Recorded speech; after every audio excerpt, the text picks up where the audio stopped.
Le Brexit continue de secouer l'Europe. Première conséquence de la victoire des eurosceptiques en Grande-Bretagne, la démission du commissaire européen britannique Jonathan Hill pour, dit-il, ne pas donner l'impression qu'il ne s'était rien passé. Au lendemain de l'annonce des résultats du référendum de jeudi, les dirigeants européens, pour leur part, tentent de tenir le choc de ce cuisant revers. Réunis en urgence ce samedi à Berlin, en Allemagne, la diplomatie européenne veut surtout éviter toute panique. Je pense qu'il est tout à fait clair que nous sommes dans une situation où ni l'hystérie, ni l'état de choc n'est admissible. Nous ne devons pas mener des actions hâtives et faire semblant qu'on a toutes les réponses.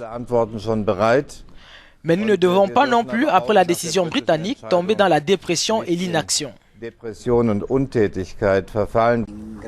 Le chef de la diplomatie française, Jean-Marc Ayrault, quant à lui, appelle à la désignation d'un nouveau Premier ministre britannique le plus rapidement possible.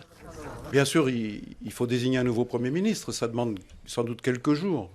Mais il y a une certaine urgence. Pourquoi? Parce qu'il en va des intérêts des Britanniques comme des Européens, à ce qu'on ne laisse pas une période, je dirais, d'incertitude.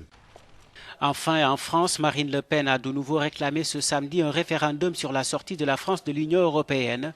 Mais la présidente du Front National a essuyé une fin de non-recevoir du président François Hollande.